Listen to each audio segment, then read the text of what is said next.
up? Welcome into your Daily Buckeye Blitz for a Wednesday. It's the hump day, June 19th, 2024. What is up? How are you? You look lovely this evening or this morning, whatever.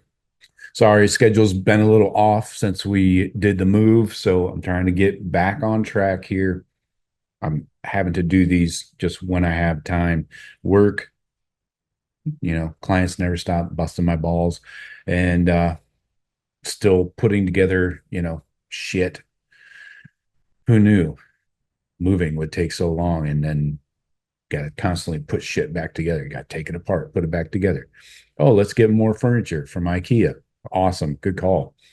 Can we do more of that? Everything's a fucking erector set. Sorry for the F words, but I didn't invent it. So, hey, let's get into it. We're talking some Cruton. Darn tootin', we're talking Cruton. So let's do it. So this week we had Chris Henry in town, Chris Henry Jr. He came in for a few days, Sunday through Tuesday. He was back in Columbus, the five-star number one ranked receiver in the 2026 class. He took part in one of Ohio State's one-day camps early in the week. He's growing into his frame. He's playing with physicality, learning how to use that frame. He said he's almost up to 6'6". Holy shit, man! Gets too big, you might have to move him to tight end. But no, he's too good for that. He's too freaky athletically. So he was a matchup nightmare for the defensive backs that tried to cover him in camp. After camp on Monday, he talked about why he's making regular visits to other schools, even though he's solidly committed to the Buckeyes.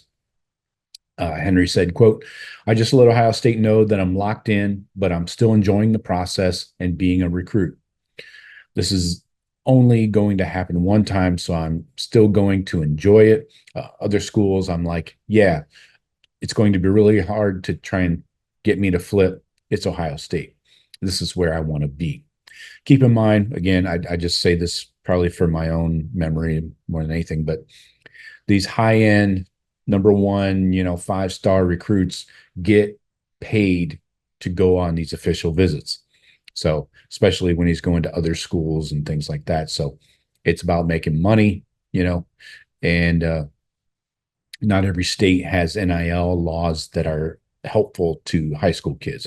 So since he's still in high school, he's going to try and, make money when he can and travel around. So like LSU and Oregon, they'll get the next chances to flip Henry. He's scheduled visits there. There's no signs that he's considering any other school than the Buckeyes. The relationship which is most important, with Brian Hartline and the Ohio State staff is extremely solid. He said it's not really hard for receivers. This is where you need to be. That was his quote. A year ago, Chris Henry surprised everybody and committed to the Buckeyes after a camp on a Friday night. Now he has a true sense of appreciation for the program and what it's done for him.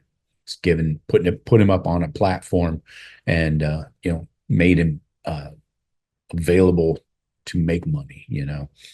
He said, quote, "It's actually really crazy. Since getting an offer from here, my life has really skyrocketed.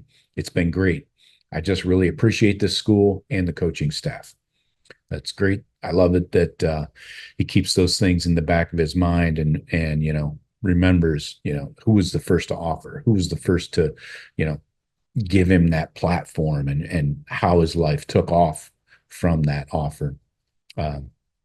Henry has also considered the idea of reclassifying to the class of 2025, but that's unlikely. I don't expect that to happen. He said, quote, "There have been some thoughts there, but honestly, I'm only going to be in high school once, so why not make the most out of it? I'm not planning on reclassifying anytime soon." So doesn't sound like that's an option. And he's got good perspective there, remembering that you only go through the recruiting process once. You're only in high school once. So why start your college timeline already if you don't have to? So Next up, I feel really good about Chris Henry Jr., by the way, if you didn't notice. Jake Cook. I like Jake Cook, Westerville North guy, right there from the Columbus area. Dream school, always dreamed of playing for the Buckeyes, of course. He's an interior O lineman, 6'5", 295. They got him at a 3-star. Look for his rankings to really jump. He's had some awesome camp performances this spring and summer. He's an 8'7", 6'6", nationally ranked number 616, number 39 interior O lineman, number 21 player in the state of Ohio. So he decommits from Louisville or Louisville, if you listen to Scotty Scheffler. Anyway, so the next move is kind of up in the air, but his relationship with Ohio State is really heating up and has heated up for a while. So he's officially reopened his recruitment. Still does not technically have an offer from Ohio State, but an offer from the Buckeyes is very likely since his performance at a camp early in June on campus. And then he also had a good camp just last week, June 12th. He worked a lot at center. So he's proven to be versatile and athletic enough to play a number of spots along the offensive line, and he can play at the Ohio State level. That makes him very valuable this cycle, the versatility. And the Buckeyes would need to take 4 or 5 offensive linemen, preferably 5. More the merrier, right? Can never have too many big men.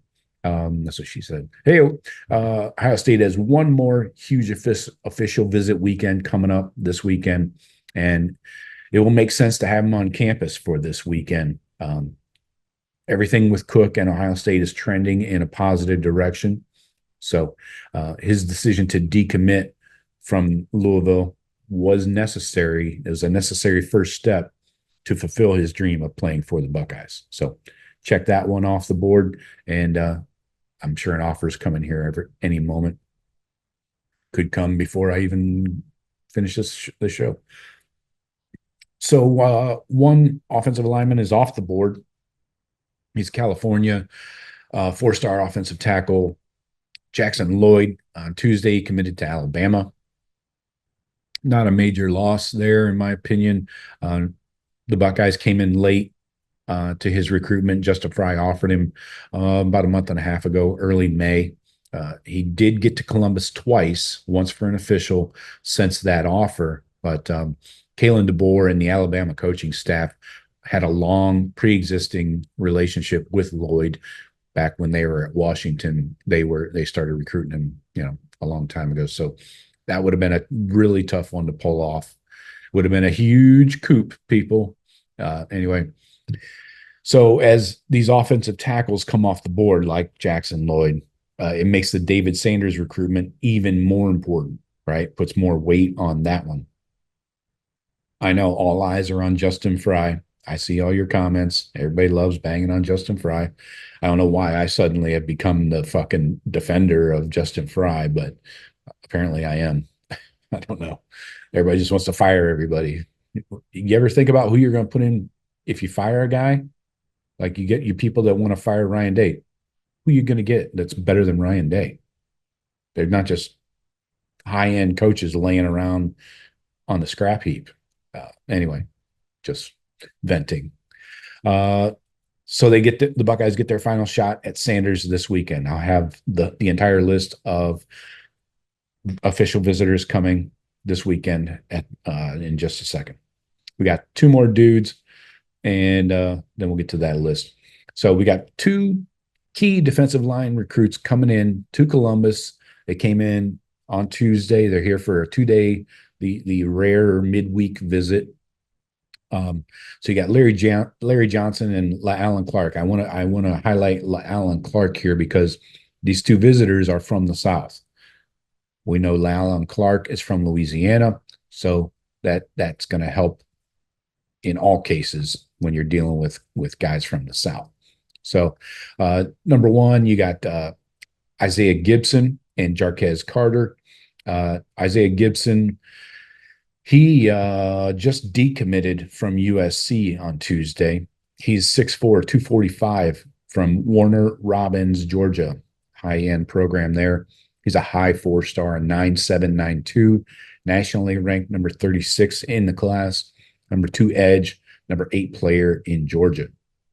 He has offers, obviously, from everybody. So he was offered by the Buckeyes back in January, committed to USC in March, then decommitted yesterday. Georgia is the school most believe will land him, but Ohio State wouldn't waste an official visit on a player that they didn't feel good about.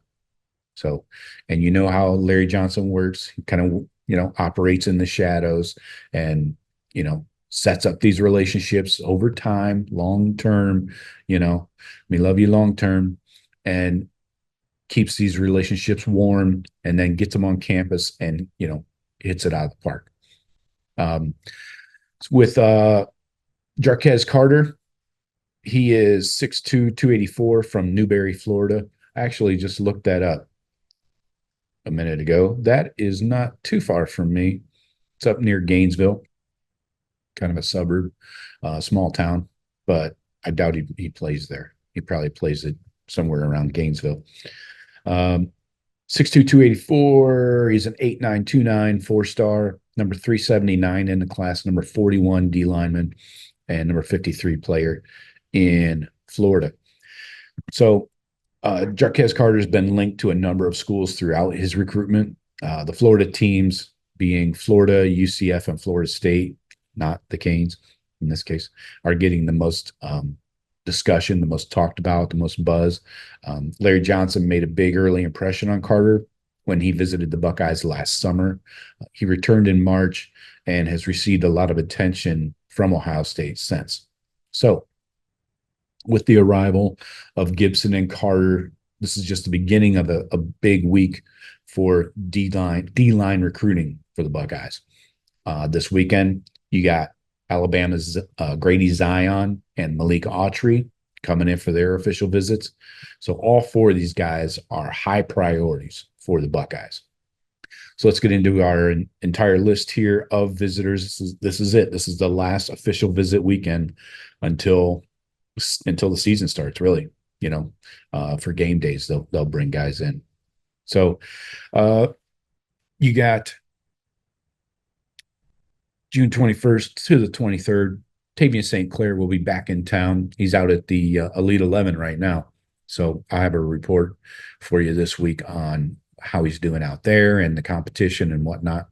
Then you got running back from California, Jordon Davison. This is a key. Obviously, they're all key. I mean, these are big time, 4 and 5-star dudes. Jordon Davison, number 1 running back in the class, needs to be part of this 3-man weave in the running back room. So he'll be in town. Then you got Buckeye commit, Oklahoma tight end Nate Roberts will be back in town.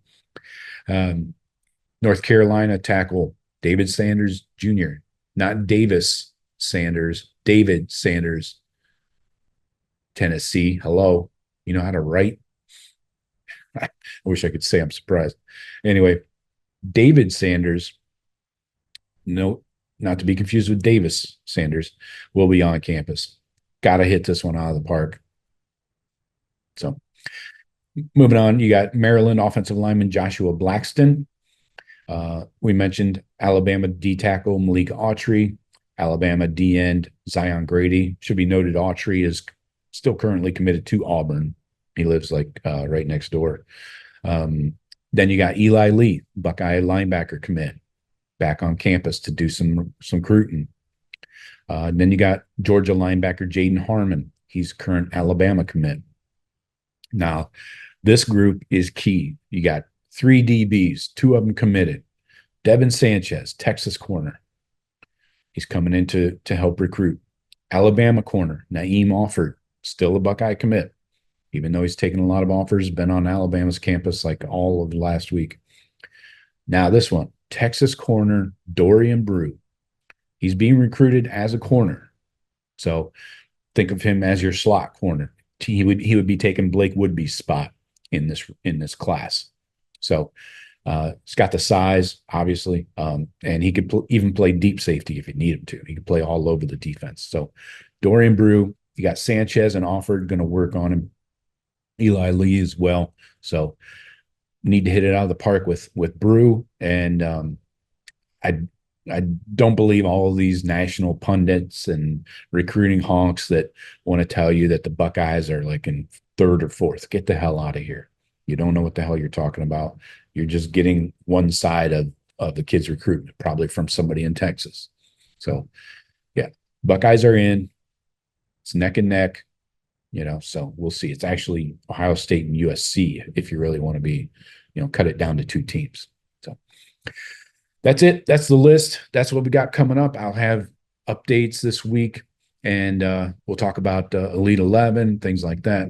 So hope you guys have a good one. Please visit thebuckeyecast.com. Check out the gear. Check out the video vault, and we'll talk to you tomorrow. Go Bucks.